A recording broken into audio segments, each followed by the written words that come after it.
Hello, everybody, on this RDA IGAD third annual meeting, first meeting of the series this year.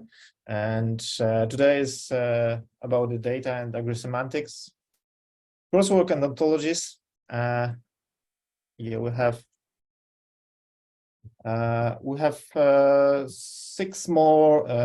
5 more meetings in this annual celebrations. You will find the schedule on the IGAD site. There will be something about ethical issues, about word phrase. The second session about the ethical and legal issues, and then sharing experience and creating dialogues. There is also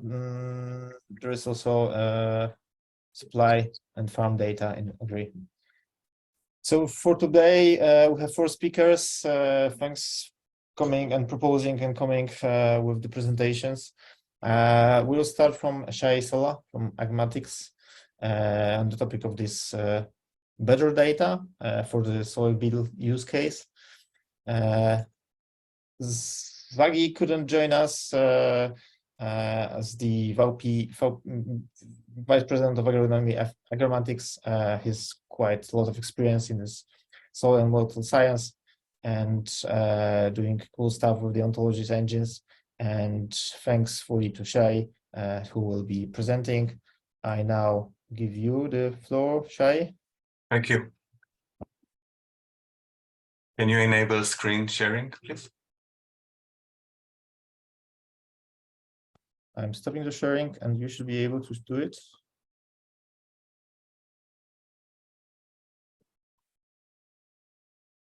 Okay.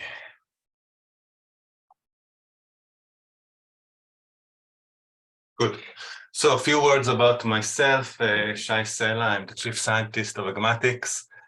Agrisemantics is a startup. We're based in Israel.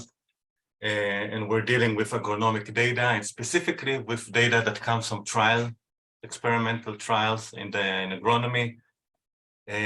About myself, I did my graduate degrees in Ben Gurion University in Israel. I was doing at the time hydrological modeling, and then spent a long time at Cornell University doing nutrient management modeling as part of the ADAPT-N modeling framework, which later we commercialized to Yara International. At Agrisemantics, I lead all the agroinformatics modeling and the data science and the collaboration with the academia and many other partners. So the topic for the talk today, 1 second, something is hiding here, is the successful modeling relies on better data. I want to present the potential of data sharing and standardization to boost decision support system. And specifically, I want to present a case study of ongoing project we have dealing with soybean sudden death syndrome. It's a joint collaboration between many universities in the United States. And if there is time, I will also present another use case, a brief use case about the global crop nutrient removal database, but only if there's time. Okay, so a bit about Agrisemantics. As I said, we're based in Tel Aviv, Israel. We're founded in 2019 by ICL, which is a global mineral company. We're about 80 employees located in different locations of the world. We combine the data science with the agronomic expertise. There's about 15 agronomists in the company and many programmers and data scientists. And these are a few of our leading partners and customers. You can see we work with commercial companies, with universities, and also with NGOs and others. What we do, we specialize in agronomic data from field trials. There's a lot of value that can come from field trials, And basically everyone in the agronomic sphere does field trials. Farmers do it. Many, on-farm experiments have been going ever since, farming started. The commercial companies are doing that, ag-input companies, researchers, academia, government agencies. There's about 150 million trials occurring each year within the different type of trials. And they generate a lot of data. And with this many data comes many data streams and many standards and many file formats. And this brings challenges, okay? And there's a huge potential to collaborate or to make use of this data, but there's a lot of obstacles, and this will be a bit, I will show this in a minute. I will give a few examples. So this is actually my own PhD work. Back at the time, I went back and visited it, and I was doing a hydrological modeling, and here you can see I picked up, a random file that I had, okay? And if I would give this file to you, you would have a lot of trouble understanding what's going on here, right? I mean, I know that, porosity Saxton here means that we had a function, or we calculated the porosity using Saxton, equations, a paper basically published, and then, many other parameters, but you will have a lot of difficulty. You will need to contact me, and I would need to explain. If I'm around, that's great, right? If 20 years has passed, you have a problem. People retire, people move on. And this is a big problem. What do you do with all this legacy data? That it's a gold mine of data sitting in people's, computers, or maybe even, printed material if it's very old. Another example, researchers tend to name data in ways that they understand. At the time, it's beautiful. They know exactly what they mean. When I write n addition, like here on the top right in kilogram for dunam, which is a unit we use here in Israel, that makes perfect sense to me, okay? But what is an addition? What is rate? In the end, they all mean the same thing. They all mean the nitrogen rate of application. But if you would want to unify these fragmented files into a single database, how do you do that? You need to manually look at each one, understand, what was, what we think was the meaning of that header, and then unify that. And there's a lot of labor and there's a lot of manual work involved, and it happens all the time. All these are real examples from our system, and you can basically, any ontology that you pick, there's huge variation in the actual naming people use. Units, of course, change. You see kilogram per hectare, kilogram per dunam. We get, pounds per acre, of course, if we work with US data. And in the end, there's a huge missed potential. There's a lot of variety of methods. How do you unify different standards? How do you unify protocols? Do you even know the protocol that data were measured in? And in the end, there's a lot of valid data which is not being used. It's just, you discard it. You just don't use that. There's a lower return on investment, and it limits our ability to collaborate. Okay, if I, for example, won a USDA, NIFA grant, and I'm collaborating with 5 universities, and we have the first meeting, everyone's saying, good, I'm gonna bring this data, I'll bring that data. In the end, there's a technician or a PhD student that needs to make sense of all these different files that now all these collaborators sent, and it could be months of work to unify that. And that's a big bottleneck for this collaboration potential. And in the end, we're not using the big data approach that we can do, and we have limited ability to uncover new insights. And I know I'm preaching to the right crowd here, but the way forward is standardization, and this is the core of what Agrisemantics is doing. So the heart of what we're doing is called the Axiom technology. It's an AI engine that basically can take fragmented files, allocate the headers, and connect with, extract the data and connect it to the right ontology. So there's a lot of sophisticated algorithms involved, but we have now a large ontology library. It's about 10,000 concepts. We're building it, we're expanding it. If, there are already ontologies in available, if there's, so there's a lot of ontologies libraries out there, right? But if there's already a concept out there which someone has prepared, so we bring that in. If not, we create a new one, and this library increases and increases in time. The process is almost automatic. It's not fully automatic. It's a learning system, right? So if the first time that you meet new data, if you need to add if it's training on labels, okay, if you have the label that if the model is trained, it will easily connect. But if it's you need to make a new label out of that. You need to train again, and you in the end it increases them, okay, bottom up. Every time we find new data, the library increase. It is still under development. We intend to publish that to the world, okay, once we feel it's mature and it's robust enough, and it will be an extensive library for different agronomy domains. And we now have 9 domains: irrigation and weather and soil and many agricultural practices and so on. So it's a very extensive library, okay? And this is the core of our engine, and for this we use for different products, which I might have time later to discuss. Okay, just an example. I'm sure you all know about it. That if you use ontologies, you can have better interoperability and the usability of the data. For example, if you have total nitrogen content, it can be in the grain, it can be in the leaf, it can be in many, plant organs or soil or whatever.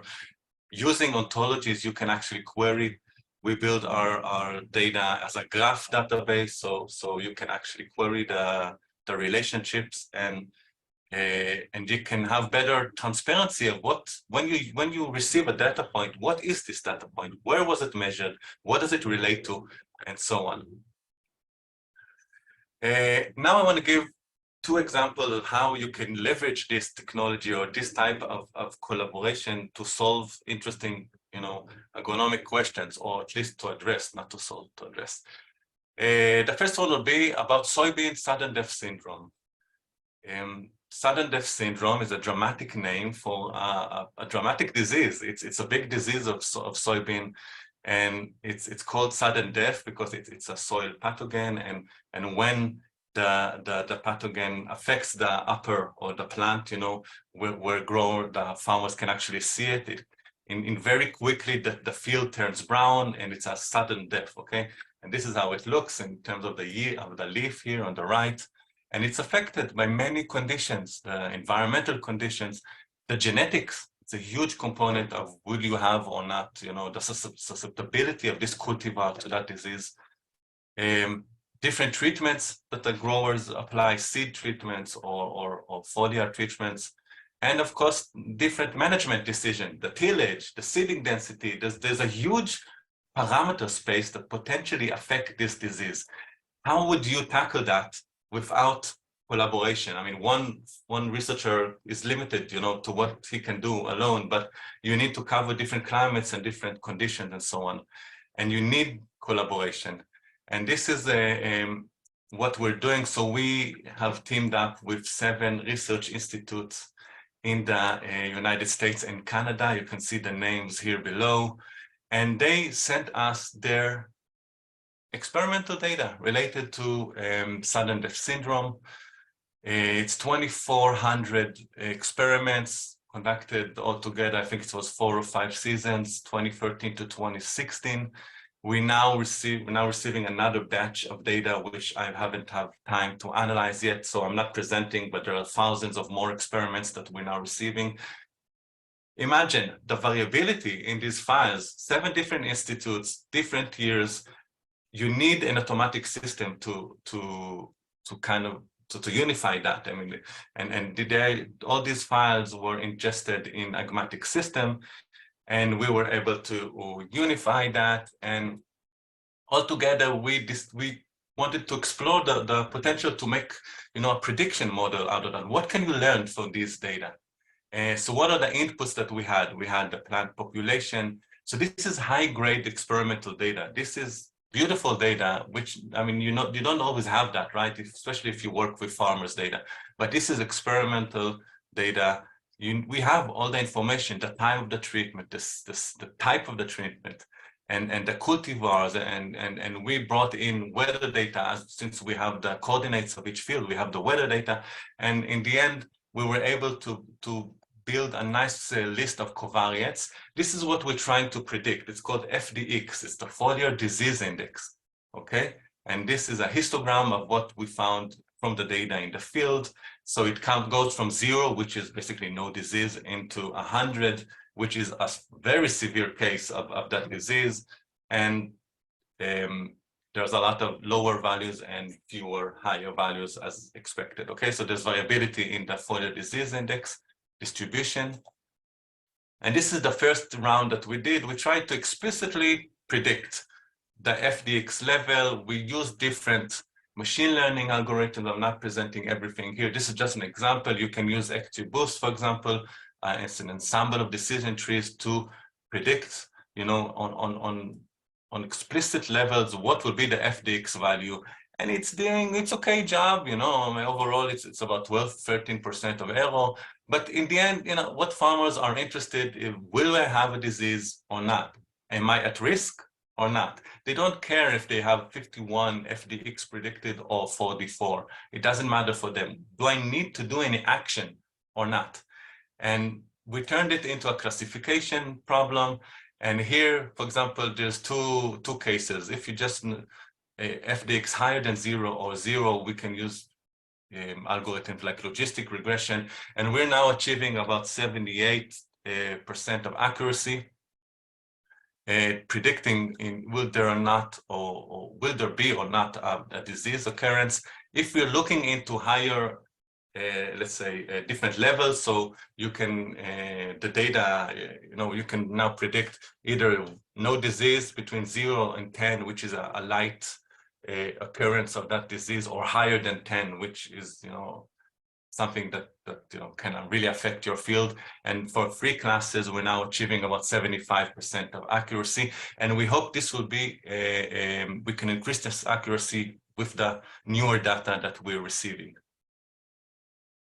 The idea, by the way, is the end is to make a tool that can help farmers, predict and better, make decisions that can lower the chances of SDS occurrence in their field.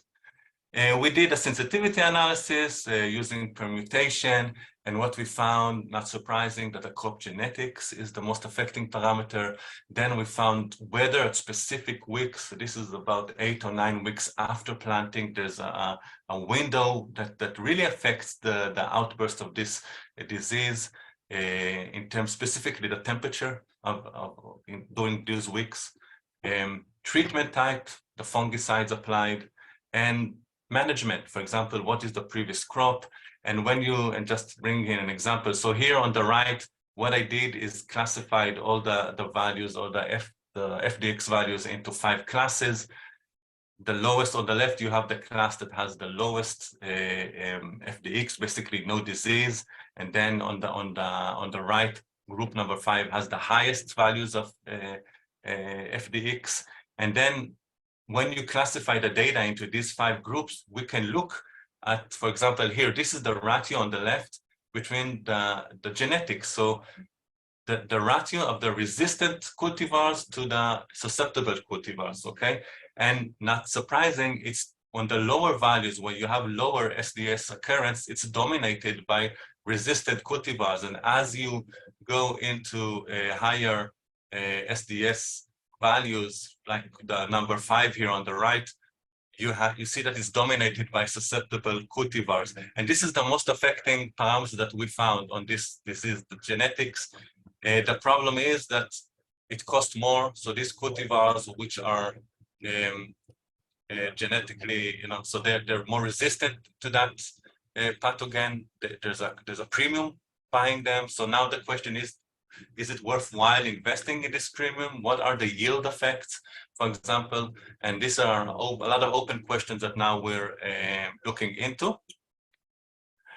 And if I have time, maybe just a few minutes.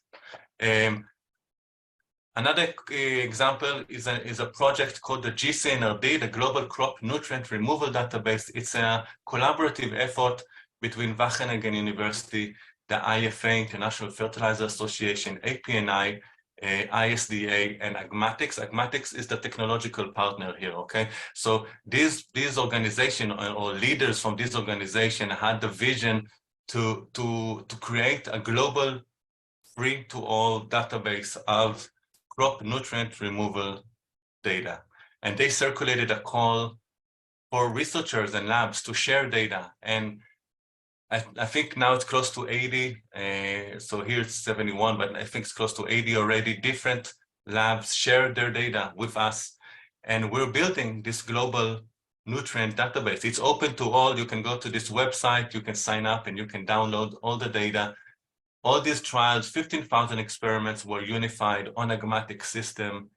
And this is just the distributions. This is for maize data. You can see we have 31 countries now and a lot of different climates and conditions. And it's a very interesting database to look into. You can ask questions, for example, what are the N inputs across different geographies? You can see that North America leads with the highest N inputs in terms of nitrogen. And what are the yields? Again, lower yields for Africa and South Asia, higher yields for North America. And if you know the grain nitrogen concentration, if you can measure or model that, you can actually calculate the end-use efficiency or how well the growers use the nitrogen applied. So this is a very simplistic form here, nitrogen removed in the grain versus nitrogen applied. And you can see, for example, North America now has about 80% of nitrogen use efficiency, which is quite a good. Lower end-use efficiency in Africa. And there are regions where it's actually higher than one, or basically there's nitrogen mining. It's called soil mining. So there's too few inputs lead to that minerals from the soil are used, and altogether there's a negative balance. Okay, so there's more nitrogen removed than nitrogen applied, and it's not in time it can lead to degradation of the soil. And there's the first paper from this database is out by Cameron Ludman from Wageningen University in field crop research. Last year, they were looking into the harvest index in maize, and they built the machine learning models to predict that for different regions. And there's a lot of insights that you can now generate once you have this unified data that you can work with. Okay, so if to summarize, there are standardization solution out there. There are commercial tools like Agrisemantics that are open tools which are free. Each one has the limitation or the good parts. So if you're paying for a solution, it will be a lot of the heavy lifting is going into the technology.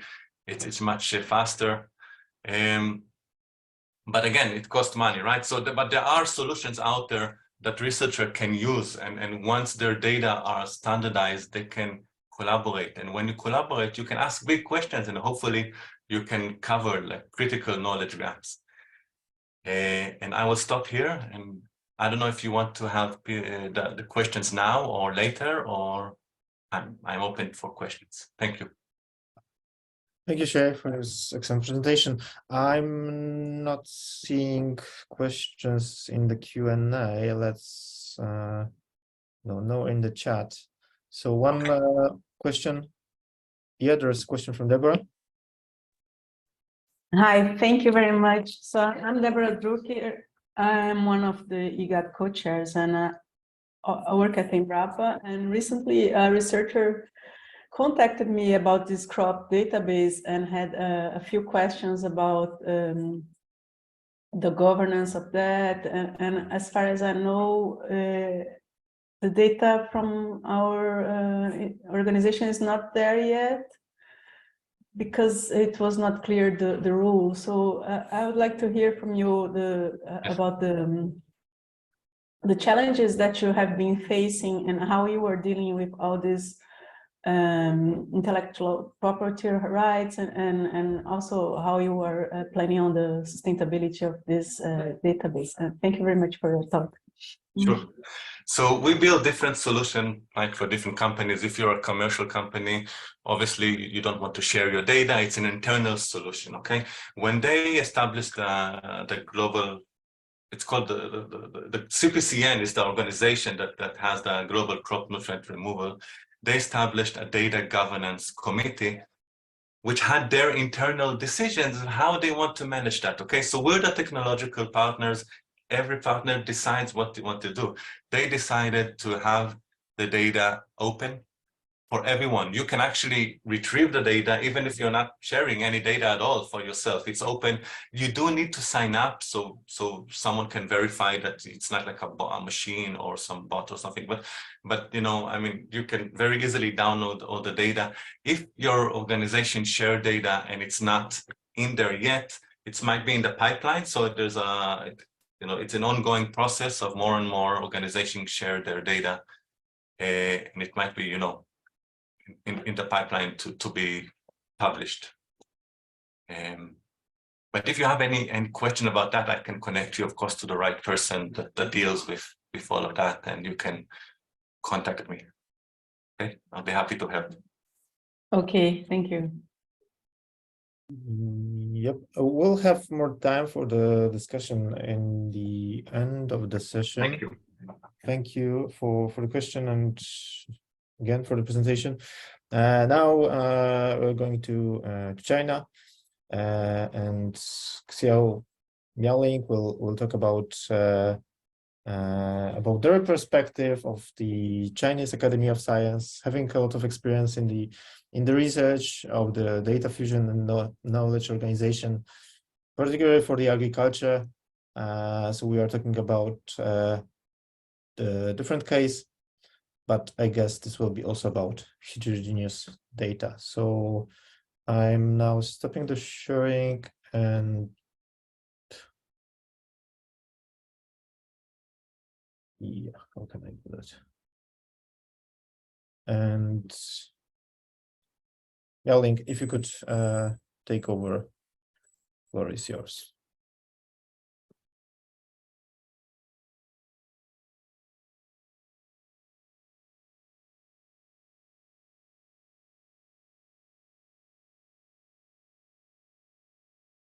We cannot hear you. You hear me? Hello? Yes, we can hear you. Thank you. Great. Okay. Thanks for our host, and so happy to have this chance to share in my research. Okay, let's start.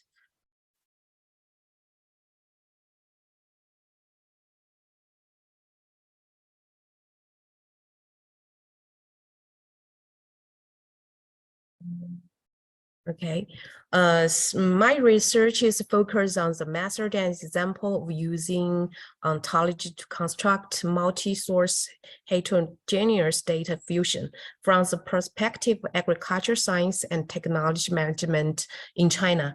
And this research is funded by 2 projects.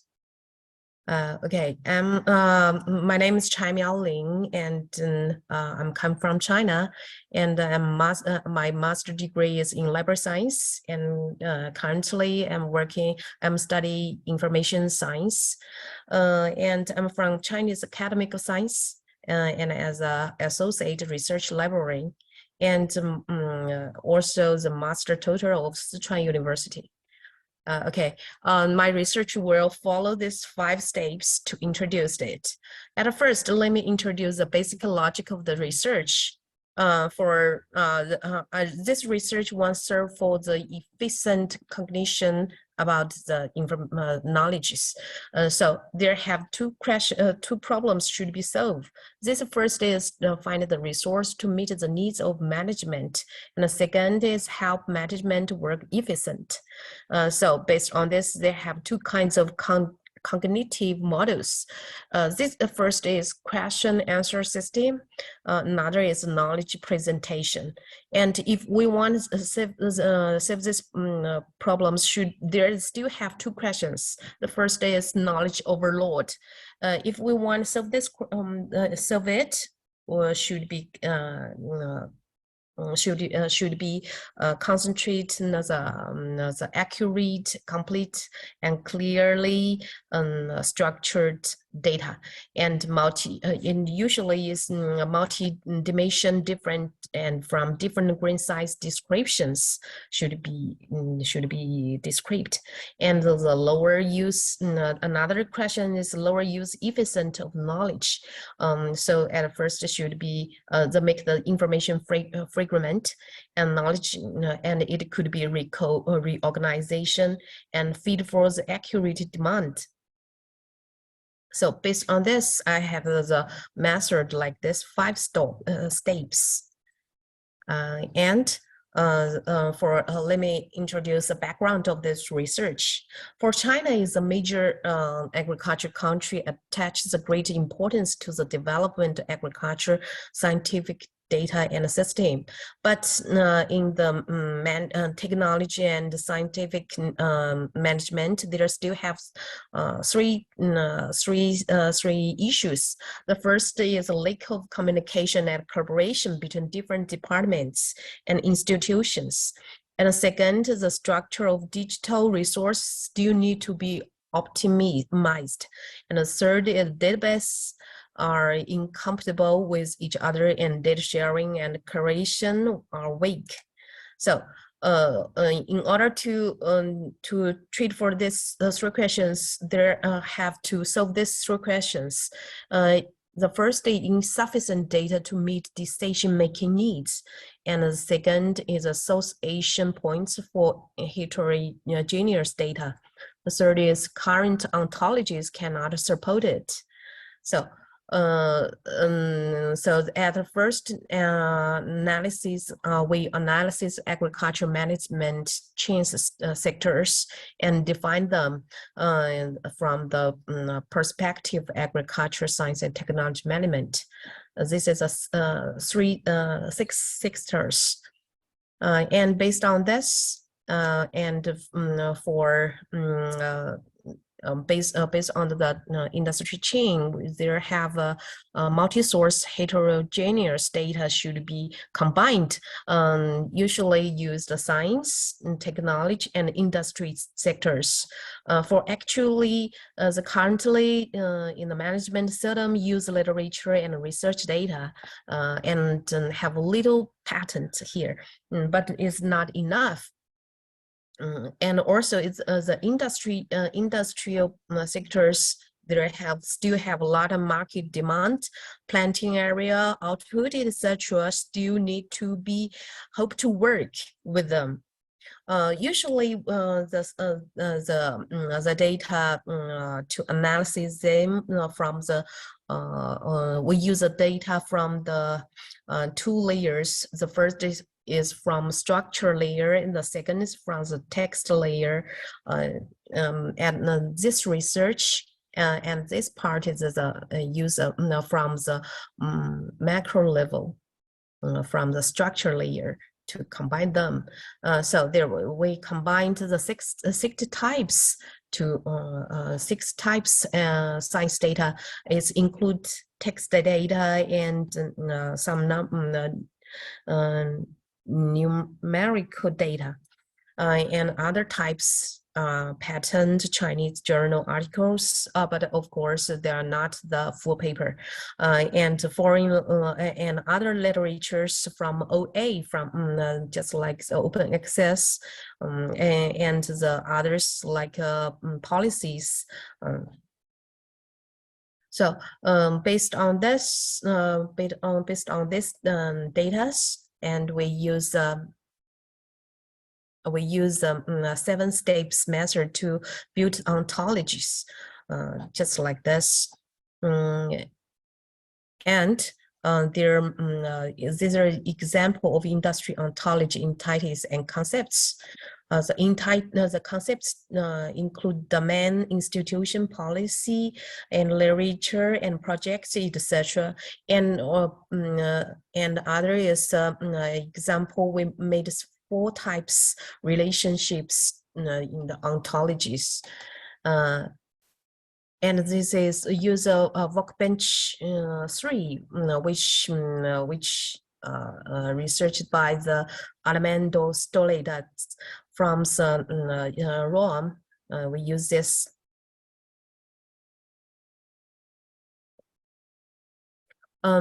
After make the ontology, we tested and modified it.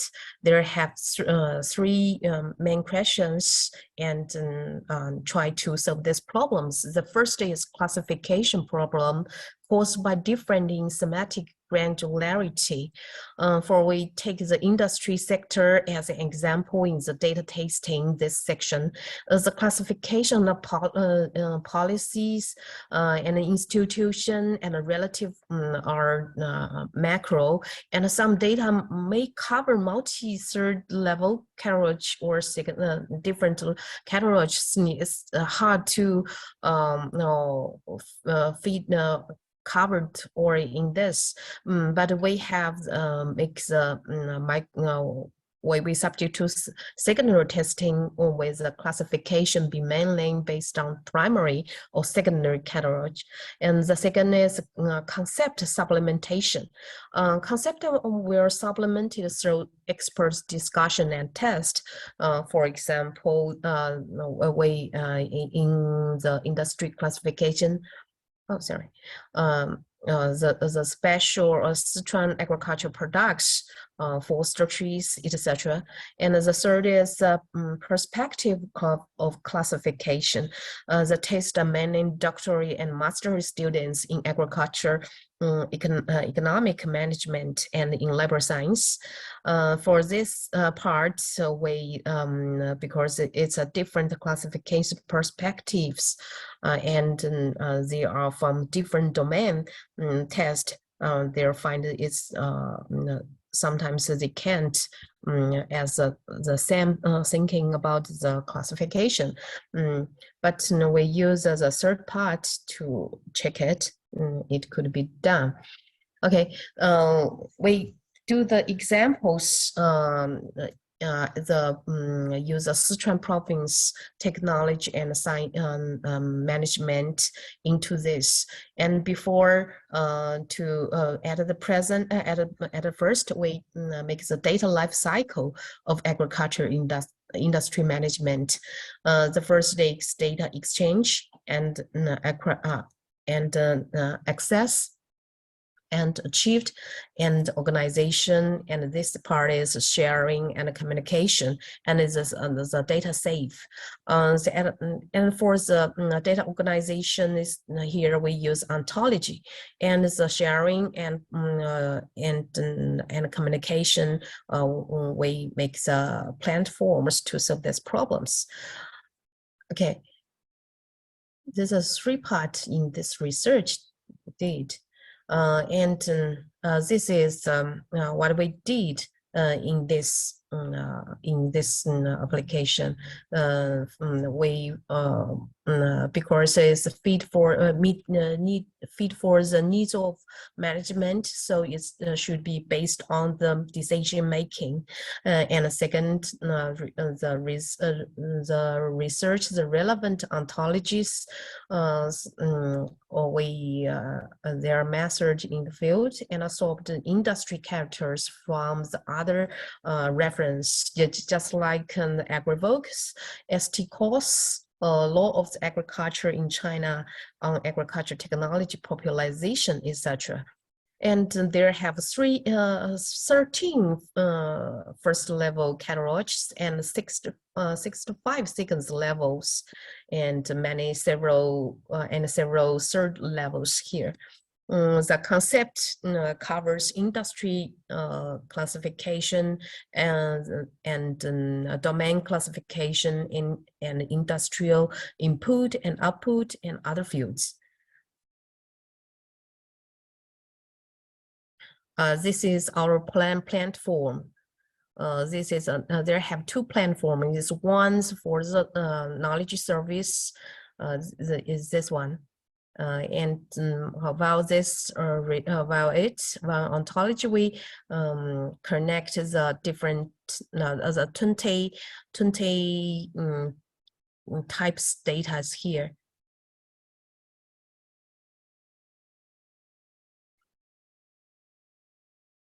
And as an example of the data. And other one is the expert information platform. As we can,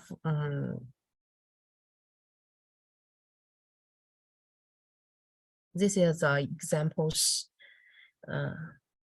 and this is ontologies what did.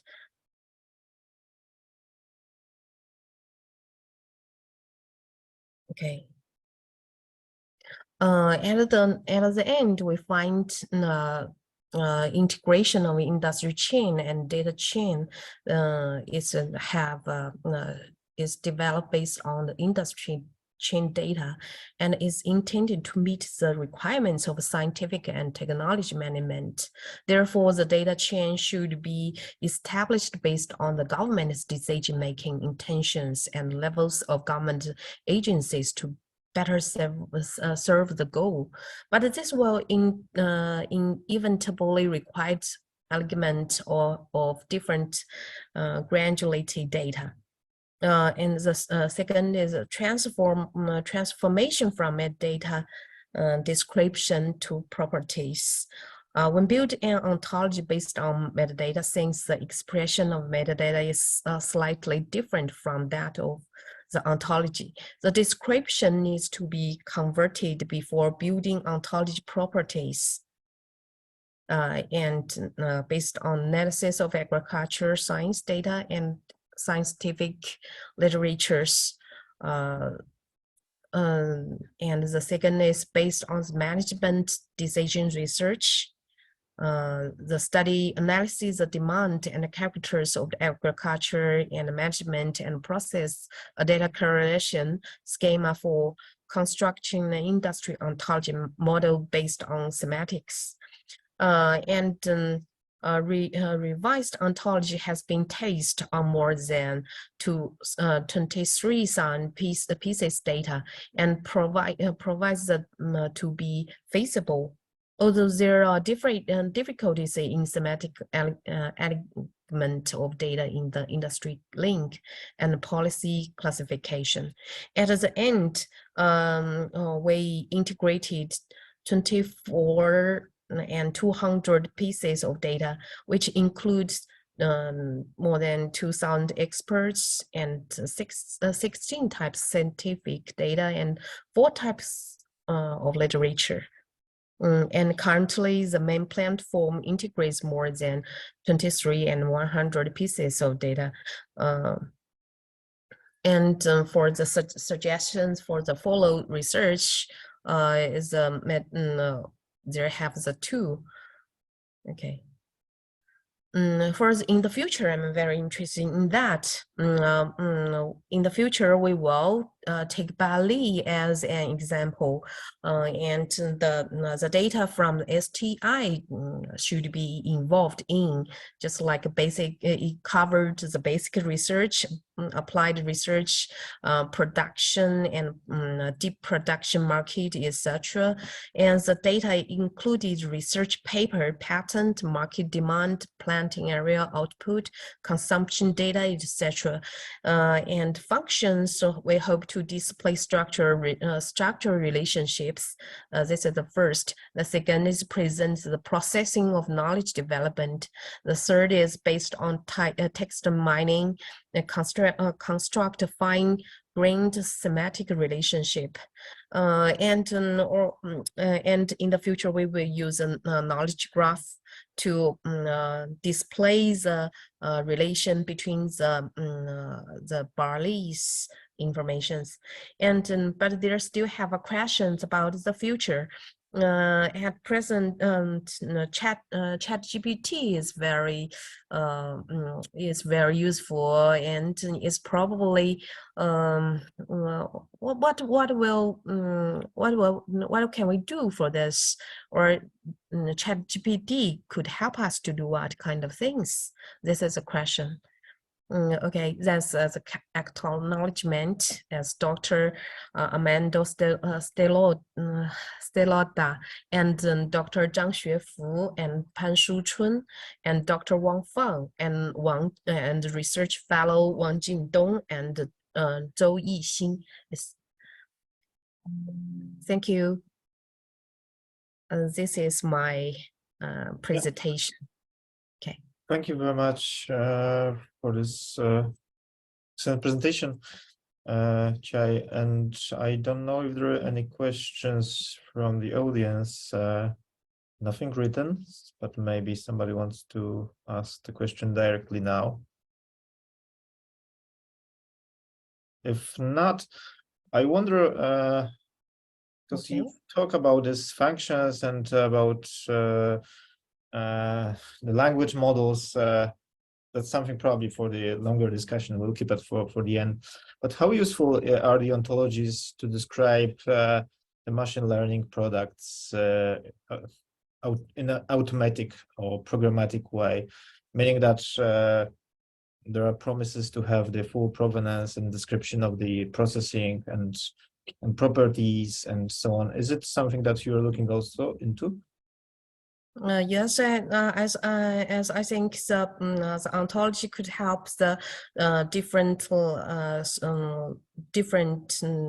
multiple resource could combine with them as is more logically, maybe because if you use other ways, probably it can't cover enough knowledge here. And so for there have the three layers here, but as we know, it's probably could do more analysis work in the future. Just for this. Yep.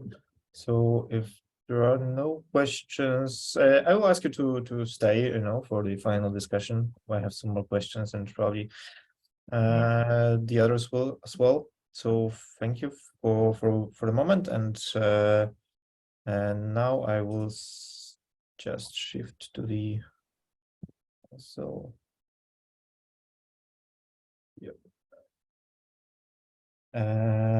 to the standards, or to the data integration platform. I hope that Ben will explain it a little bit.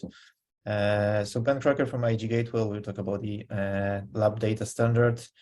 How is it built? How is it used? How useful can it be, and how valuable? I'm giving the floor to you, Ben. I hope that you can share the screen.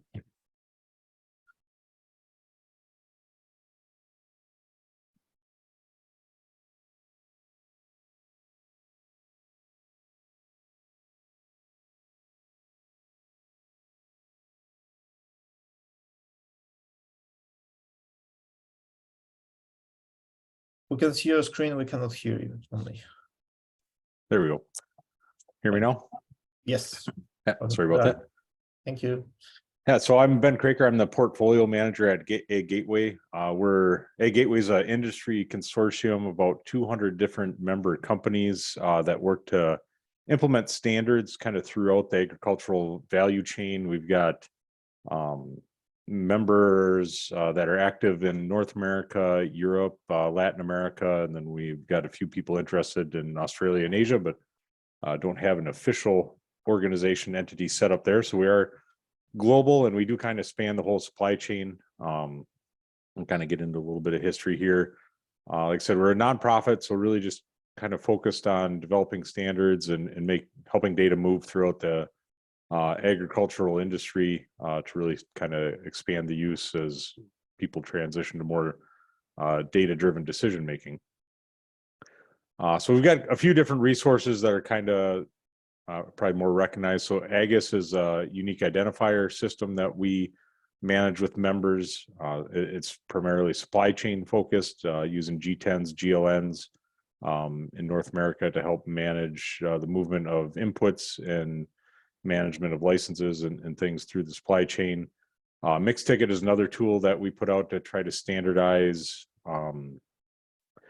mixing operations, whether you're blending fertilizer or tank mixes going into something like a sprayer, to try to document the kind of the similar concept if you're familiar with machine data on the work order and the work record. So this is what we want to blend. This is what actually got blended, to have that documentation. We've got multiple different supply chain messages for interactions between manufacturers, distributors, and retailers. ADAPT is probably one of our more well-known tools that's available out there for field operations data. So that's an open source project that we help manage. And that was really set out to provide a common data model to read in all the different data coming off of different machine controllers. So most of them have their proprietary format. This has a framework where the data format manufacturer owner develops a plugin that maps their data to a common model, and then software platforms can integrate against that once. So it really helps enable a lot more data movement that way. And then a lot of other supported things within the industry on guidelines. We've got an ag glossary, trying to standardize some different things there. We do a lot of work, not necessarily to create standards. We like to find standards that exist and then just kind of get people to agree to use one of them and move forward instead of always having to develop a new one. So what I'm going to talk about primarily today is what we're calling MODIS 2.0. So this is really initially focused on soil testing, but it applies to basically any lab data coming within the ag industry. But why we started with soil data is, it's kind of one of the most common layers for anybody doing any agronomic analysis and trying to make recommendations. We're seeing a huge push in interest as the sustainability, carbon sequestration, and all that stuff is getting more interest. People are needing to track variables within the soil more accurately and over time. There's limited adoption of variable rate technologies based on soil tests, so trying to standardize some of that data to make things a little bit easier to help drive that. And one key thing to point out is we're not trying to standardize the test methods. We're just really looking at the data around the tests that are conducted by the labs. Because there's a lot of different formats out there that the labs utilize. If you're getting data from multiple different labs, it's all different. So as a data consumer, it's pretty hard to manage all that. But if we can kind of get everybody to agree on a way to do that, it should help move the overall industry forward. So a little bit of history on MODIS. It was really kind of a few people in the industry in North America started out back in 2013, 2014, had a couple initial discussions, and then they put a paper out, kind of the first release, I guess I'll call it, of MODIS at the International Conference on Precision Ag. And then it was kind of an ad hoc thing managed by mainly those guys that did the paper. And it ended up being pretty widely adopted within North America, a little bit outside North America. Had a really good controlled vocabulary of test methods, has an XML schema. They added in some additional test matrix for not just soil, but also plant or biological or botanical, nematodes, manure, all sorts of things. But there were a few shortcomings. And the ad hoc nature was a little bit limiting for some organizations to adopt it. So Ag Gateway kind of started working with those initial people, and we're able to transfer the IP and everything over to Ag Gateway so it could be managed as a true open source project with a clear license and a little bit more transparent update and addition process. There's also was a desire to add some things in for switching over to use JSON instead of just XML. And then there's also some gaps that were identified over time that just needed to be updated as things were identified. So that started kind of got officially moved over in 2022, and then from there at Gateway we spun up 2 different working groups to kind of build on that. So we've got working group 4 is largely based in North America, and they're focused on updating everything to kind of a version 2 structure of the code list, as well as working on the new schema. And also moving things over to JSON. And then at around the same time, we had working group 11 start up in Brazil. And that was really kind of gap checking the work from the other working group and looking at the standard overall to make sure it meets the needs for the users in Latin America, as far as having their test methods for the more tropical soil types and things that they have included, as well as any other customizations that are needed for their market. But really trying to consolidate to make sure this could be one global standard for labs to clearly identify the method that was used. So kind of what that means is version 2, it grew to, we've got about 820 different test methods, codes listed in the soil file right now. To give you a little context, version 1 at the last update was right around 600 different method codes. So some of that was just kind of normal addition. We did a couple of collaborations with some soil health tech stack work that we added in some additional test methods that were a little bit more focused on that hadn't been included. Then we applied the ISO 19156 observation and measurement principles. So that kind of changed how the codes and the data around them were structured to be a little bit more precise. So that means there was a few version 1 codes that were a little ambiguous. So in a couple instances, they can map to more than one version 2 method, just because it wasn't really clear which exact method the version 1 code was talking about. So adding in that additional information kind of broke out that list and added some different ones. I've got a kind of an example here of what that looks like. So at the top is kind of the Excel table that was used to manage the version 1 codes. And at the bottom is the version 2 structure. So you can see, the method ID. So this is the version 1 code. So that is included in the version 2 database. So you can map that pretty easily to allow backwards compatibility to know that this version 2 code equals this version 1 code. Analyte is basically the property you're observing. Then we have a common name for it. The extraction method could be a little convoluted in version 1, so that's kind of broke out into a little bit more detail for version 2 on what the exact extraction or formulation was, the ratio needed, whether that's a volume to volume basis or if it's mass to mass, the time that's needed for that particular method, and then how that analyte is actually measured. And then something kind of similar with version 1, there was actually categories for up to 8 different units of measure you could have on one method. So we've kind of tried to narrow that down. We've got the primary reporting unit and an alternate reporting unit. We've also done some work to try to clean that up a little bit, so they're good units of measure that don't require any assumptions. So a lot of times in the soil world, you will see things like pounds per acre that require some assumptions about the density of the soil and assumptions about how deep you're talking about within the soil profile that would apply to. So for most parts, we got those units of measure out and tried to stick to just clear things that don't require any assumptions or any additional data to understand what that value means. Then we've got a criteria to kind of go through on acceptance. So knowing it's basically how broadly used a method is.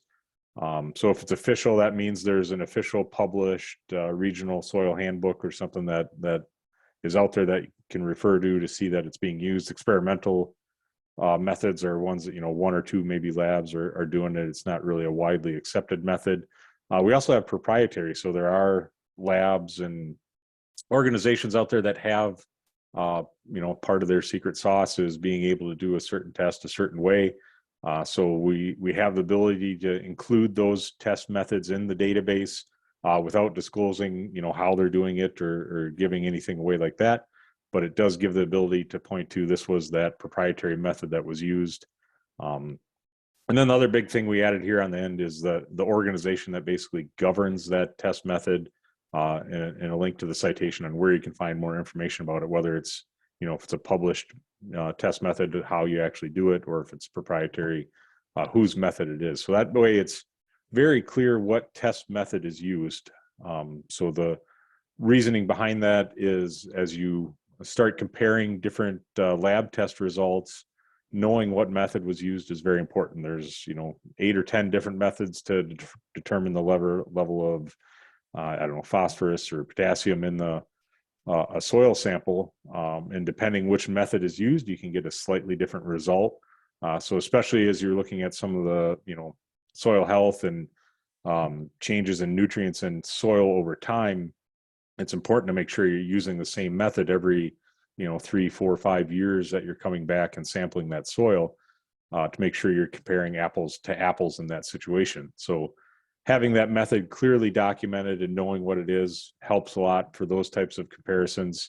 In addition, as you're reading it into different software tools and using that to inform recommendations, knowing what method was used is important there as well, to make sure you're adding that correctly and interpreting the results correctly.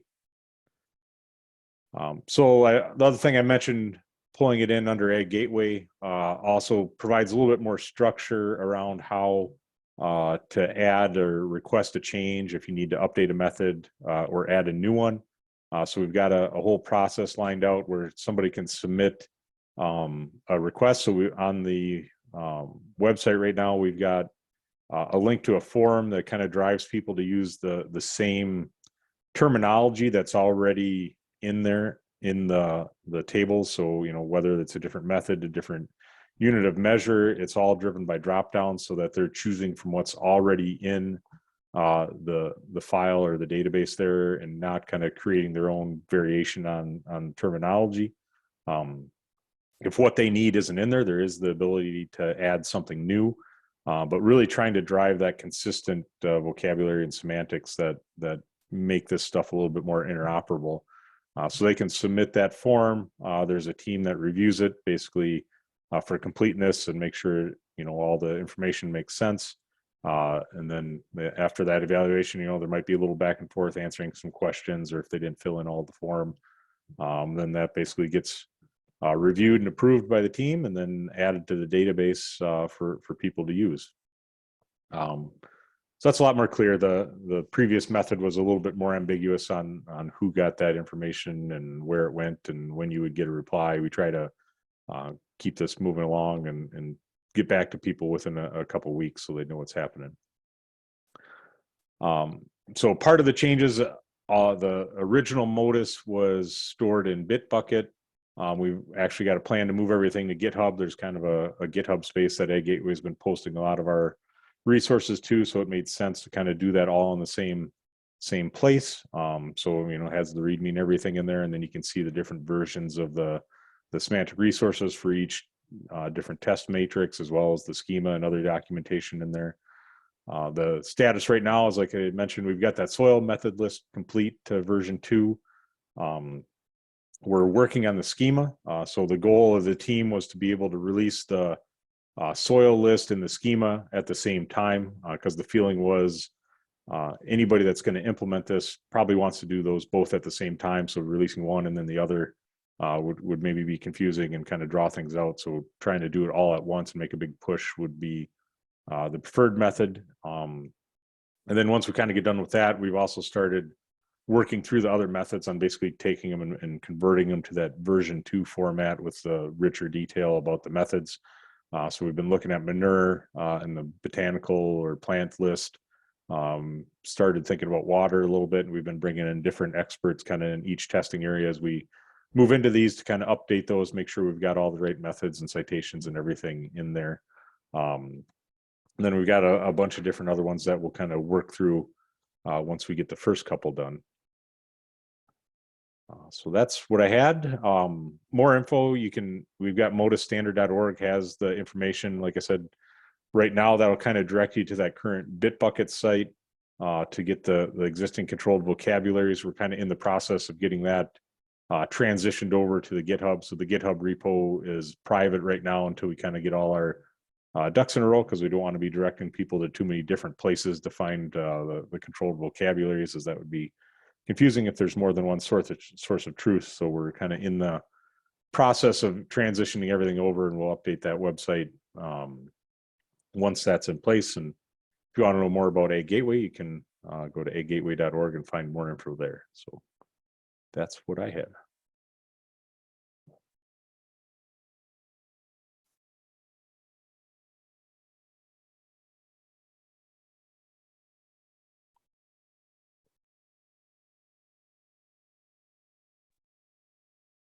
Hi, this is Valeria. I'm one of the co-chairs. I don't see Piotr anymore in the room. Oh, that's why I didn't say anything. Let me check, because I see that I was disconnected for a few seconds. So maybe he's also, I don't know, he was also disconnected. Okay. Let's see, otherwise we can. Was this the last presentation? Yeah, I think it was the last. No, there's No, one more. I'm Andres, you're one of the still here. presenters. Okay. All right, would you like me to begin? Let's see, unless there are urgent questions, we will have a question and answer session in the end. So if nobody wants to ask a question now, I don't see any hands raised. Yeah, I would like to ask something. yeah, Deborah. Thank you, Ben, for your presentation. How are you tracking adoption? Do you know how many people or organizations are really adopting that?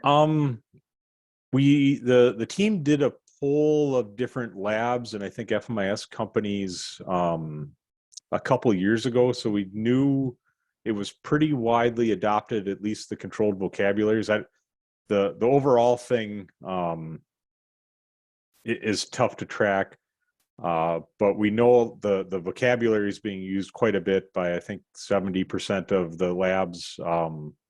Primarily North America is where that poll was, but then through the participants in our working group, it's lab participants and a lot of the software companies that get the data from the labs. So they have a good feel on who they're getting modus format data from versus not, even if it's not published, because it's one of those things that we don't really, we encourage people to say they're using it, but we don't require that you have to, post or use a logo or anything like that. But for the digital lab data, I think it's around 70% in North America. Nice, thank you. Yep. Yeah, and then like I said, we do have the group in Brazil, so I know they've been working to. Ronaldo is the team lead on that from Embrapa, so he's been working to drive adoption there as well. So is Ronaldo? What's his surname? Olivia. Oliveira. Oliveira, yeah. Oliveira. Mm-hmm. Then that's great. And something great that Ben mentioned, which was very attractive to the Brazilian people that were looking at it, is that the team tracked down the bibliographic references of every single method. So it's rare for people to just make up a method, right, when they can use them. And so in meetings that I've been in with Ronaldo and them, they were being able to say, well, we primarily use these methods that were developed in, say, North Carolina and such a time. And the lab guys were able to say, oh, yes, those. And then, add them to the list or make sure that they were, that the provenance of the corresponding methods was captured. So that's exciting about Modus. Yeah, I'm going to dig a little more on it because I think it will be. I'm not. I don't think it's widely adopted in Embrapa yet. So I'll try to contribute to that. Thanks. I see Piotr is back. Yeah, I'm sorry, I was kicked off for some reason. Hope you can hear and see me. I had one more question about this different, say, methods that you presented. I mean, different dictionaries probably, or different sub-ontologies. How are they interconnected, or is there a kind of common part of that would be potentially integrated with some other generic models, or are they defined like standalone way? I don't know if I understand the question. Like between the different, like between soil and like for example, botanical test. Yeah. So I mean, some of them it's roughly the same method. So I don't know that we explicitly link it, but it would we're trying to use the same vocabulary describing them throughout. So if it's this method with this citation, it would be the same regardless of whether you're analyzing plant tissue or soil or whatever. But we're just kind of starting the next groups of methods to get that all aligned. Okay. It's rare for another presenter to answer a question, but I want to jump into this one because I know part of the answer, which is okay. So another. To you, Wait. One thing that Ben said earlier also, which was that the version 2 of Modus was based on ISO 19156, standard for observations and measurements, right? That you as an OGC person are probably quite familiar with. And so the central concepts there of observed properties and features of interest and observation methods and so forth are the same for all of the different kinds of Modus vocabulary sets. So they're mappable. The mappings haven't been done beyond trying to reuse the same analytes and so forth, but they're all inherently mappable because they're scoped to mean the same kinds of things. Okay. Yeah, I didn't mention it, but Andres is on one of our working groups, so he knows what's going on. Okay, so yeah, happy to continue that thread also. But over to you, Andres. I understand that you will give us some different perspective on similar topics from the standardization perspective and from ISO, but also from IG Gateway working group, as I understand. So over to you, and hope you can share the screen. Sure. Can you stop sharing? Yeah, I'm trying to. What is that? Yeah, that's it. All right. Thank you.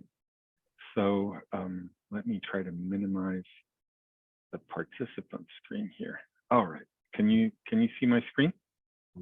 Yep. Okay. So my name is Andres Ferreira. I work for Syngenta in my day job, but I have participated in Gateway for a long time, in IGAD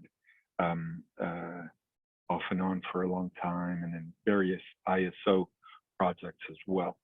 And I was one of the 2 co-conveners of this group called the ISO Strategic Advisory Group on Smart Farming that I'm going to talk about today. So thanks for giving me the opportunity to do that. So the context of all of this is the 17 Sustainable Development Goals. Okay, we'll go back to those soon. And as you well know, farming is getting a lot harder as time goes by. Production in agriculture is a complex adaptive process. It involves hundreds of decisions every crop season.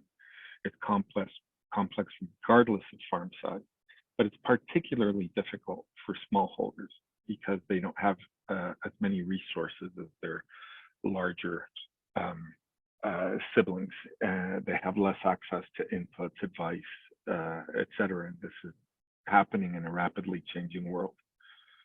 In the past, they could rely on traditional local customs. Now, farmers of all sizes have to increasingly make those decisions based on data. So I mentioned this ISO Strategic Advisory Group on smart farming. So let's first go into what do we mean by smart farming. For the purposes of this presentation, it means a data-driven process of principled decision-making in agricultural value chains that occurs as the optimization of multiple, often conflicting objectives like profitability, sustainability, and regulatory compliance. That happens in the context of a volatile, uncertain, complex, and ambiguous world. And some of the causes or manifestations of that complexity and volatility and so forth are, climate change, input price volatility, supply chain interruptions, and so forth. So if we go back to the sort of the greater agri-food systems that we'll think of producers as in the middle of, these are very data exchange intensive. If you think about this supply chain here on top of the large arrow where you've got the crop input manufacturers, distributors, retailers, however many levels of intermediation until you get those crop inputs to the producer.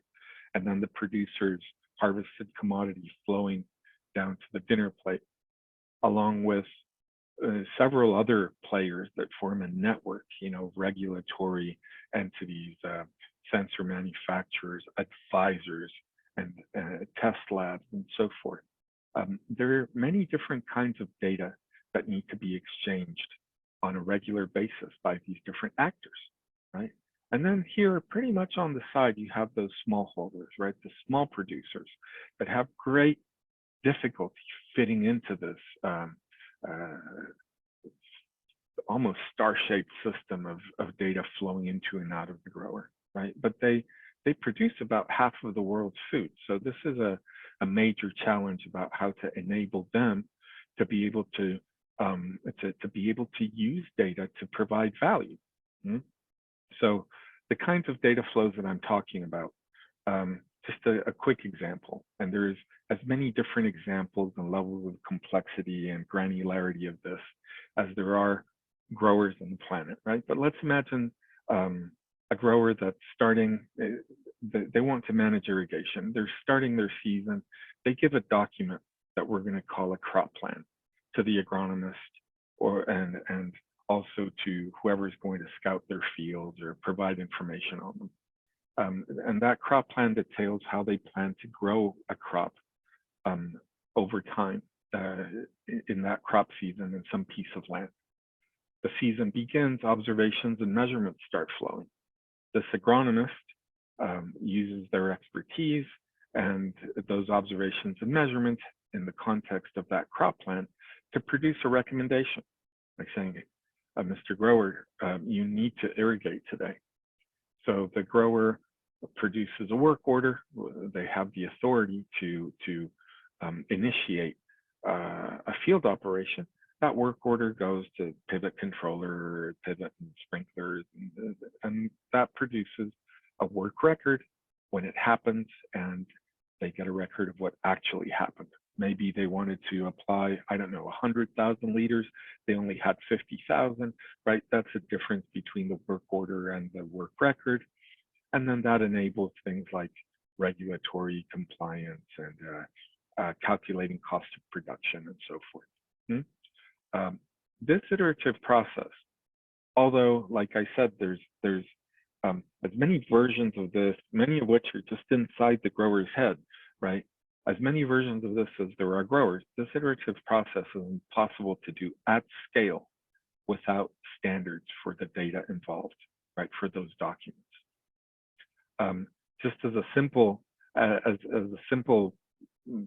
visualization, I drew this on a napkin the other day, where if we've got all these different producers of data and different consumers, then the consumers need to integrate one-on-one with them. That's a lot of connections that they need to do.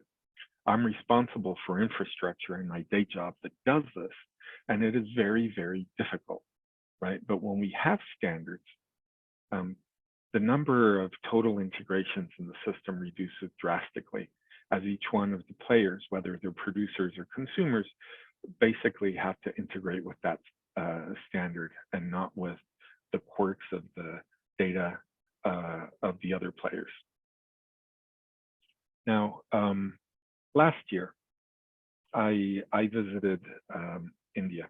I was in Karnataka, and I saw this scene at the side of the road, a caravan of these carts drawn by an animal, and I asked my host what that was. And I said, well, these are migrant workers. Everything they own is in that cart, and they go from place to place, working typically in the fields. And I asked how it works, and I was amazed by the response. So the Indian government has made great investments in e-business infrastructure that allows every one of these people to have a bank account from which they can make and receive payments just using their phone. They can access clearinghouses of labor opportunities, so they can find and schedule their next engagement. They can access marketing portals to be able to sell something if they're producing. And these are great examples of the kinds of opportunities that can be enabled through standards, right? So there's far fewer obstacles to somebody writing an app that can implement some useful capability in the agri-food system that can interoperate with other capabilities implemented by other people. So the things that I just mentioned are primarily e-business. They're not agriculture specific, but there's ample opportunity to extend these concepts to more agri-food specific capabilities.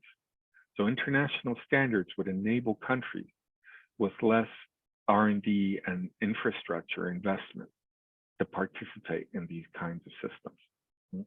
And when thinking about smallholders, you know, it's quite straightforward and quick to be able to look at some kind of model, like in this case, Porter's value chain model, of the different aspects of their business that currently, for a small to medium farmer, involves wearing these 9 different hats according to this model, where the farmer's responsible for everything, and where the different standard mediated tools would make things a lot easier for them. I won't go into detail with this, but I'm happy to provide the presentation. So now let's talk about the ISO Strategic Advisory Group on Smart Farming. ISO is the International Organization for Standardization. It has 168 national standards bodies as their membership, right? So 168 countries have designated a standards body.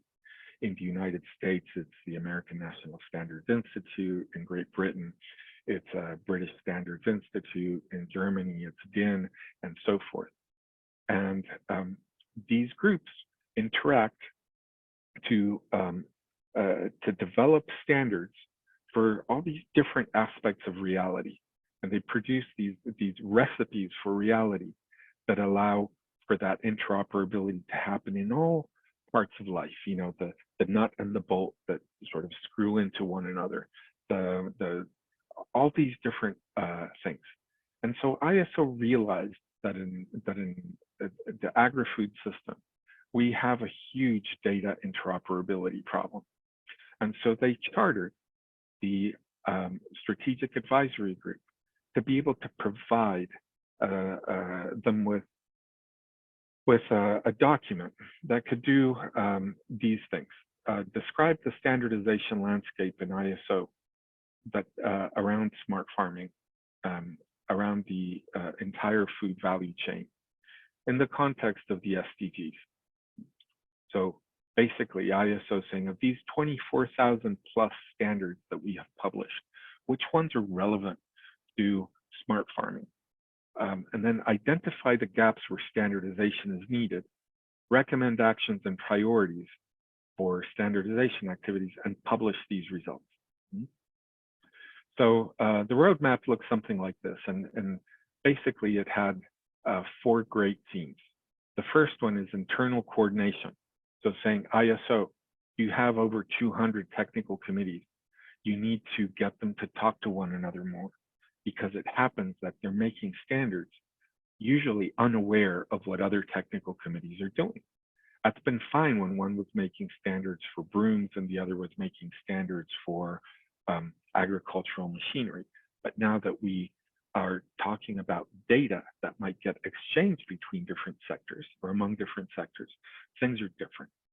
So there we recommended 2 critical first steps: to create a new technical committee to make standards that have to do with agricultural data that don't fit anywhere else within ISO, including agrisemantics related things.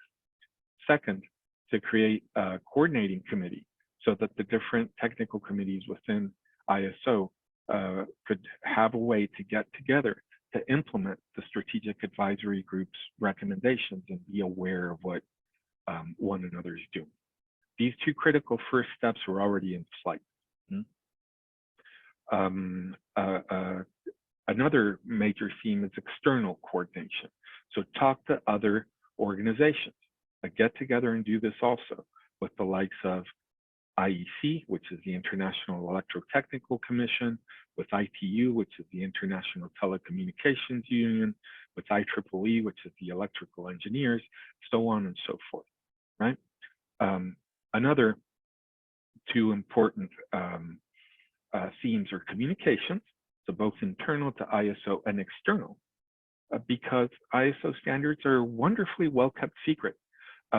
A very small fraction of the practitioners out in the field, whether they be in the research sector or in the industry, actually are well versed in what standards are out there available for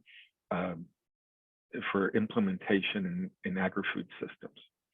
And another 4th theme was specific recommendations about data standards. There's about 30 of those recommendations. And I wanted to highlight that there's a strong emphasis on semantic interoperability, where the team, which was composed of about 180 people, by the way, it was a large group with 11 different subgroups working. There's a strong emphasis on that semantic interoperability. So creating an Agrisemantics working group and a series of standards for basic building blocks. So easy wins, if you will, for the industry that can provide common list of crops, pests, phenological stages, observed properties, and so forth. And this includes implicitly a 2-level approach to harmonize industry-friendly controlled vocabularies that you can select in a drop-down in a machine or a scouting application, and research-friendly ontologies, so that the relationship between these things can be represented. So a quick overview of some of the important things: then a new TC, a new Smart Farming Coordination Committee. These proposals were already launched. The SFCC has already been approved. The international vote on this technical committee is already out. The proposal for the joint Smart Farming Landscape Group is being assembled. It'll be presented to the ISO Technical Management Board very soon. So why should IGAD care? Why am I showing this to you? Well, you know very well some of the implications of having more interoperability. So spending less resources in massaging data, that proverbial 80% of the time spent preparing the data for use when you have a research project. Because it's a lot easier to bring real world data into the research ecosystem if that real world data is following standards. I think the examples that Shai gave earlier are really powerful, right? When you don't have standards, when you don't speak a common language, it's impossible to make things at scale. And also, the reverse of that coin is that there are less barriers to industry adoption of research outputs. And Modus is an interesting example where if you have people writing software and you present a new method to them, and they have to hard code it in and spend developer time doing that, it's a lot less likely to happen than if the system is standardized and data driven. And supporting your work is basically about adding what you did to a list, right? It's a lot simpler. And if that list has a transparent governance mechanism behind it. So, and the second reason why I think the IGAD should care is that the Research Data Alliance, and I'm assuming IGAD here, seems like a natural candidate to have a seat in that joint smart farming landscaping group that I mentioned, alongside ISO, IEC, ITU, IEEE, Codex Alimentarius, and others, right? Including, for example, FAO, which is de facto a standards organization, even if it doesn't publish standards per se, but its reports are de facto standards. Just a couple of final ideas, and then I'm done. You know, having a strategy and a roadmap doesn't guarantee success. A lot of hands need to be raised. A lot of people need to show up to propose these standards and to ensure they're interoperable and so forth. The communication with user communities and other standards organizations has to grow substantially, right? And transitioning from a primarily bottom-up approach of standards development, which is what's created this interoperability issue in the first place, to a hybrid model that includes a top-down strategic planning component is not simple. And then, you know, for the purposes of engaging smallholders, for example, and being able to provide services to them in a trustworthy and scalable manner, we need more standards to make it easier to implement the fiduciary principle in data through, for example, data trust and the attendant semantic infrastructure. Finally, it's quite difficult to get smallholder representation in these conversations. That's a conversation for another day. And with that, if you scan that QR code, that is where you can find our final report and a similar presentation to this one. I'll post this one there later, but that barcode will give you access to the 170-page final report of the Strategic Advisory Group. If you have questions, if you want to look for ways to participate in what comes next, because the Strategic Advisory Group ran its course and it's finished. But if you want to participate in what happens next, by all means, please drop me a line and I'll direct you to your national standards body, and also to an international workshop that we're holding relatively soon that doesn't really require engagement from your national standards body. So with that, thank you very much.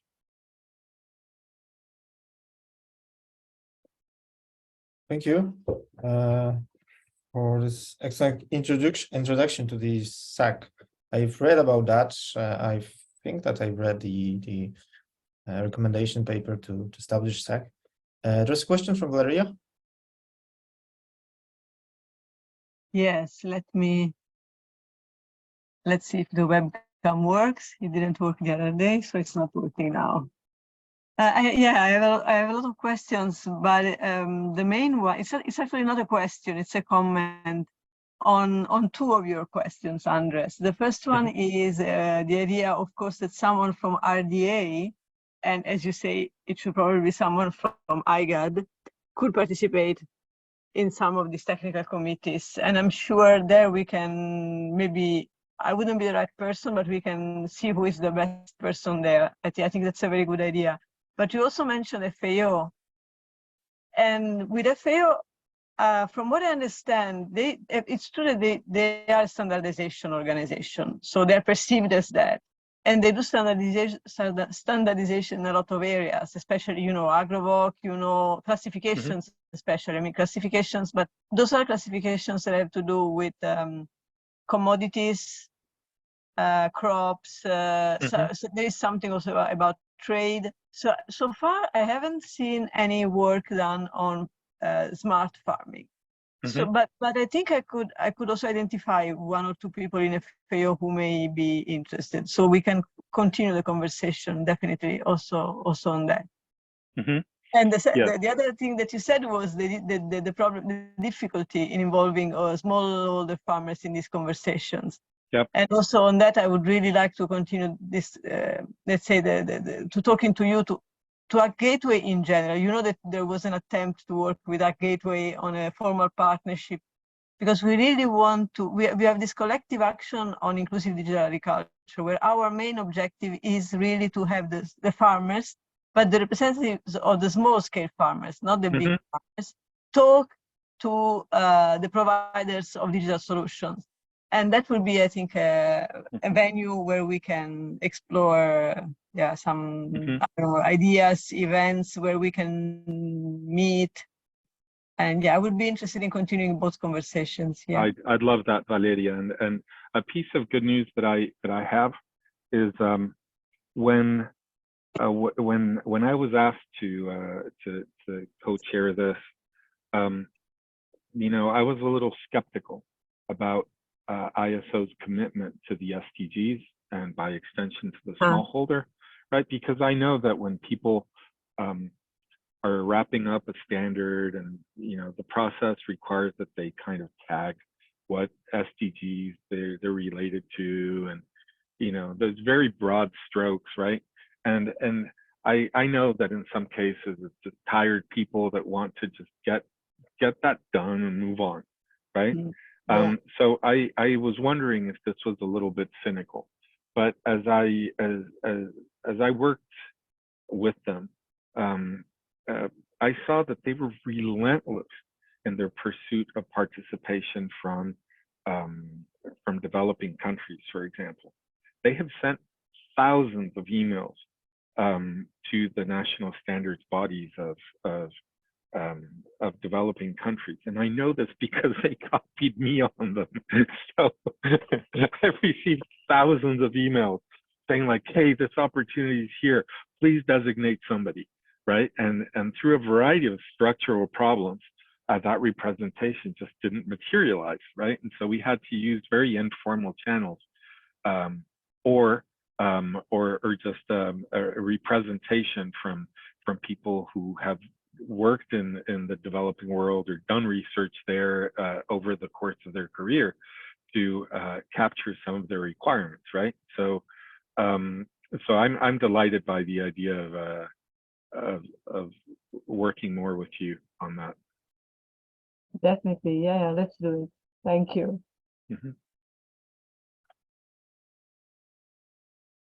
Okay. Yeah, just side comment. From the documents, I've seen that there's alignment through ISO 211, I guess. OGC. That's the group that works with OGC, yeah, the Technical Committee on Geographical Information Systems. Yes, a big problem is that the rest of ISO doesn't know what TC211 does, right? So if you look at it's awesome when, you know, I showed that little sort of cycle where sort of everything kind of starts with observations and measurements, right? And when I've talked with like the all-powerful Technical Committee 34 on food products, you know, they have, I don't know, 70% of their standards are analytical standards. And I'm like, well, where's the part where you talk about encoding all these data, right? And they don't have it. They never cared, right? And so when we say, look, if we're going to have interoperable agri-food systems, we need to be able to encode this stuff. And I say, yeah. I said, have you ever heard of TC211 and ISO 19156 and it's kind of satellites like 19157 and 19115 and so forth? Then you got this long, uncomfortable silence. So a piece of good news is that several years ago, Ag Gateway initiated some work of implementing ISO 19156 for agriculture. And that was picked up by Technical Committee 23, Subcommittee 19. which is the same people that do the ISO 11783 Part 10 standard for agricultural machinery data. So in a way, they're of the production agriculture people, the ones that are most in touch with data. And so they picked up that work. It's now called 7673 Part 2. And that's an implementation for agriculture of the ISO 19156 standard, right? And we should probably talk because I know that OGC is extremely active in implementation aspects. So Piotr, let's catch up later so that you guys can see this work and bring OGC as well. That's the point. We can follow up. There are some efforts now in the OGC itself, because yes, that was a kind of understanding also within this ONM group. By the way, there is a new ONM standard now from I think a few weeks old now. That probably for both of them. I have it just as we're wrapping up. You know, having our own version 1, the new version of 19156 came out. I've seen it. I have it. Liping then gave it to me. Okay, so maybe I'd ask some if there are any questions to other speakers also. So I've written the question in the chat to Myeling, to Chai, because I don't fully understand yet. How do you see the integration with the standards that were presented, like ADOPT or ISO, within your framework? Is it already aligned, or are you considering that? Okay. And for me, thanks for the question. And my method is probably traditional way. In the future, probably should use more method inside, just as knowledge graphy and others, maybe chat GPTs to answer the questions system. That's all. Thank you. Okay. And Shai, how about you? How much do you use the common standard, and how much it's your I mean, from the agriculture, not talking about the RDF or all.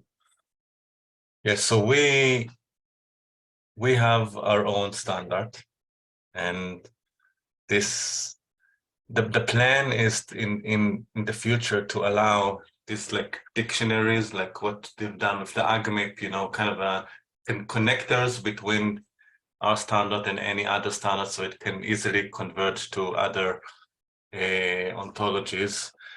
But we're now building our standards. I mean, we're not specifically looking into well, at least until now we have not looked into the ISO standard, but I'm sure we will before we make this publicly available, or before we publish the library itself. Yeah, and what would drive you to actually use those standards more as the private entity? Because that's probably one of the struggles in the semantics world, and the standards in general, but semantics in particular. I think, in the end, it all comes to the coverage of, so every data set that we receive, has the nuances that leads us to generate new ontologies, right? New terms, new concepts, new, measurement that people are doing. And I think if we can find, the respective standards in other, we can make that work. But when we compared, every time we open a new concept, we look at what's available there. If we find something, we use that. If not, we open a new one, right? So this grows quite fast. And I think if we will be able to convert our structure into maybe the ISO structure without losing any of the concept, right? Without losing any of the data. I mean, we can definitely consider doing that, but this is in the future.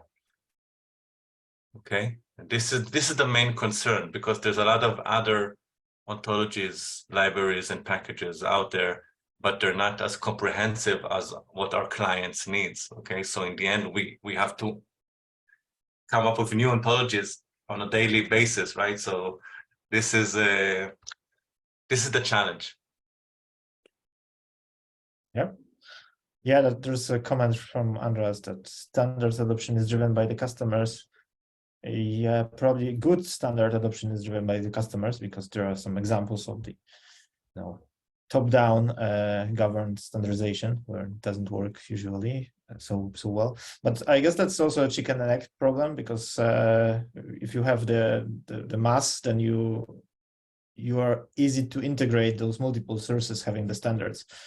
And assuming that you have those integrations between the standards, I wonder also how much does it make sense to formalize those crosswalks between different models? Is it part of this smart farming vision? At least I've seen that there's an idea to work on the data models that will express the semantics outcome, as far as I understand.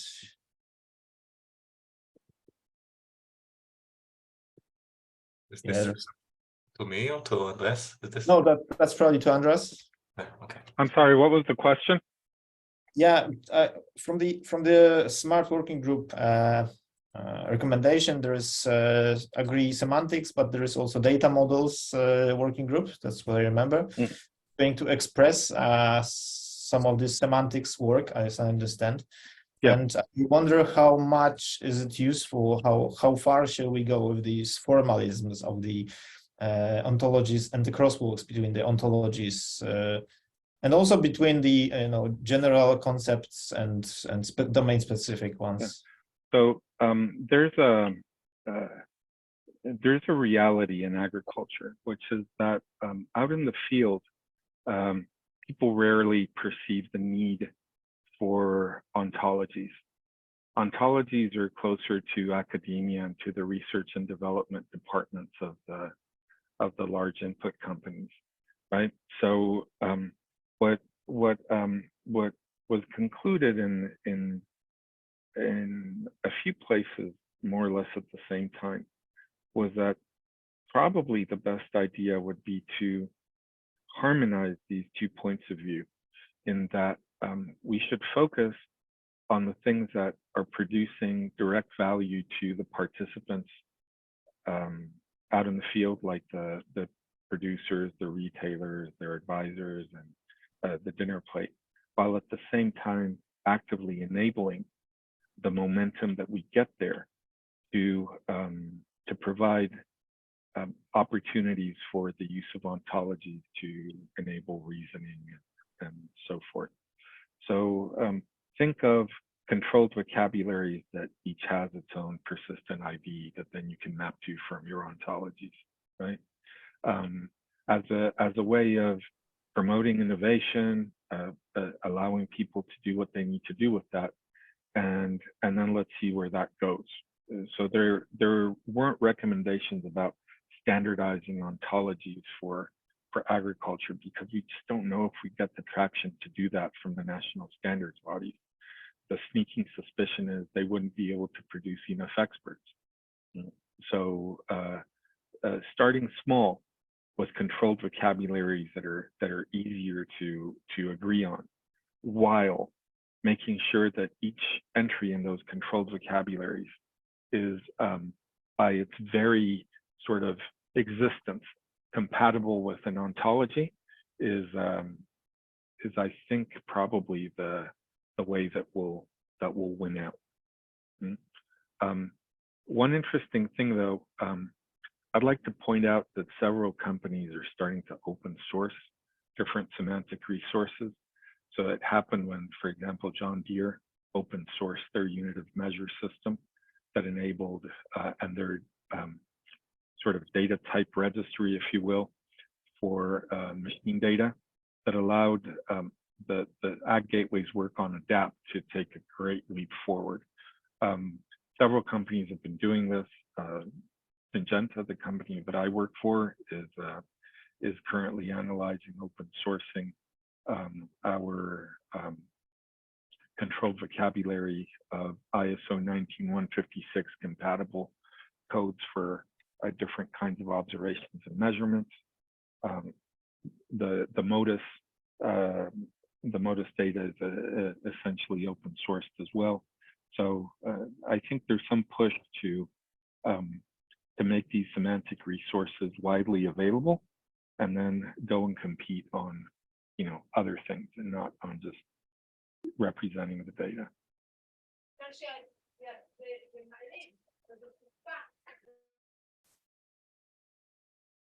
Okay. Yeah, let's see what will happen. Is there any comment? No, that's comment from you, Andres. Maybe can I add just something to what Andres said? There's a gap between the academia usage of these vocabularies and the industry. So the industry, we need a rapid solution. I mean, we have a data set we need to ingest, we need to bring back to the customer.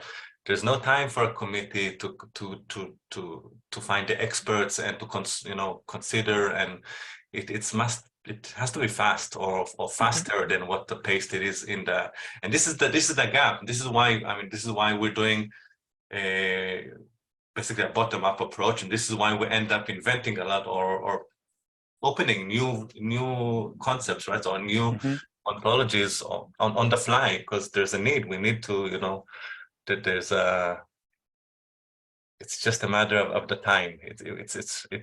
There's a gap between how fast the industry is going and the academia is supporting the ontologies. I agree completely.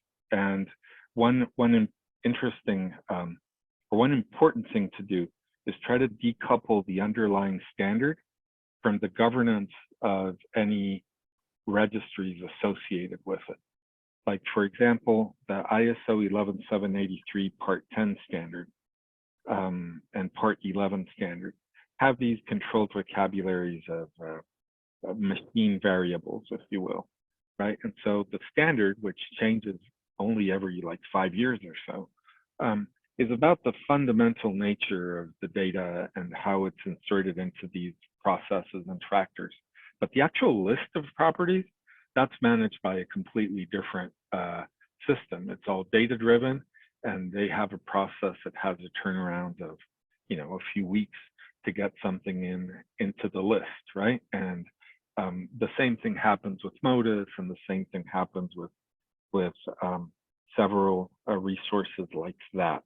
The ISO 7673 Part 2 work that I was talking about earlier also recognizes something even more complex, which is that different applications require different levels of detail, right? So I'm sure that you've got customers that care about variables, I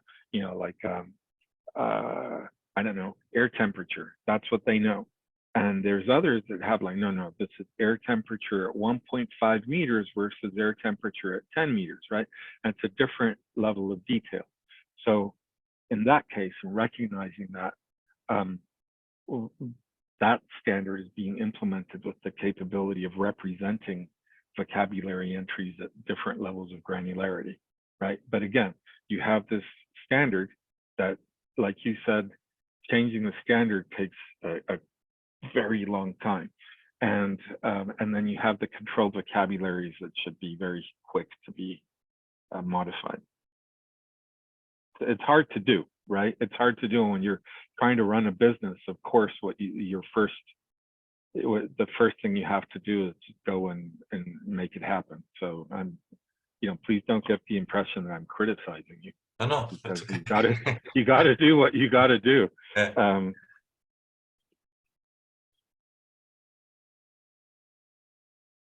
Thank you.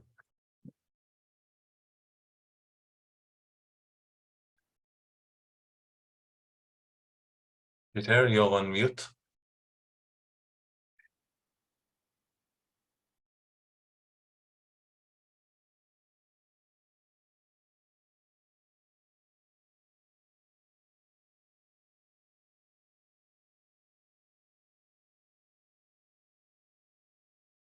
Piotr, you're muted if you're trying to say Piotr, something. you're muted.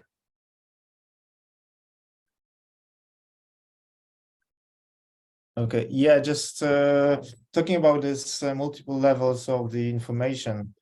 Those are the examples that from the OGC side now under the discussion. There was those 4 working groups, and interestingly, the agriculture, the full name is the Agriculture Information Model Working Group, was actually, I think, one of the few recently domain standard working groups that's trying to establish the information model for the domain. That comes from the research project, as you can imagine. That was Dimitr that defined the agriculture information model formally. That's why I'm also asking about this formalism, because the approach was to actually draw those lines between different models like FAO, like industry ones, common in Europe in GSL-LD. Now that's one of the discussions. Shall we adopt it to adopt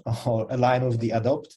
How useful is that? Naturally, we are not, standardizing the agriculture knowledge. In this perspective, we are more interested in looking into the linkages between the data representation from this geospatial perspective. So how should we refer to the data in the way that we are sharing those and tackling those different levels? So analysis-ready data is the idea taken from the Earth observation community. CEOs bring that forward. I believe that that's common to kind of measurables in the observed properties and measurables world, and that's why I'm interested in the follow-up of that discussion, because that's naturally the interest of the working groups that we have in the ISO, in OGC and ADOPT and others, to find a way how to go forward. So I'm looking also forward to this smart agriculture group. Could it be the umbrella of the follow-up, or shall we discuss it in the IGAD more? That's probably one of the concerns. I think that this is a great idea. I also think that it looks like it might have a sizable overlap with recommendations 3.4.10 and 3.4.11 of the ISO Strategic Advisory Group's report, which were about creating a reference architecture and a reference data model for agri-food systems, right? And we're in the process of producing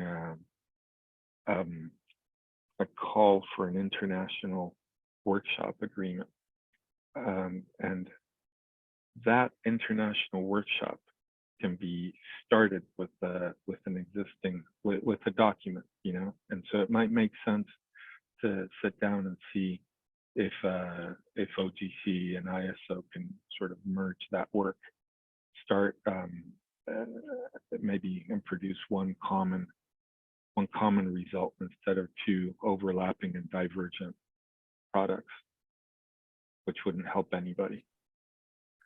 Yes, that's the idea of the standards, I guess, to have this kind of alignment. And yes, there are those multiple perspectives, so I believe that we should more complement, and that's the value. I don't know if there are any other questions. We are already top of 2nd hour, but if there are any other ad hoc ones.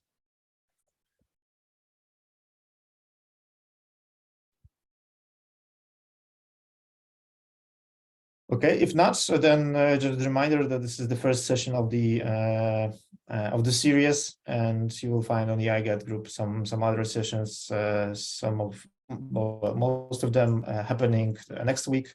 One will happen in July, most probably. That's the last one. So happy to see you each other in those or in the follow-up of the discussion.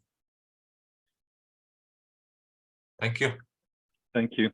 Thank you. Thank you very much. Thank you. Thank you.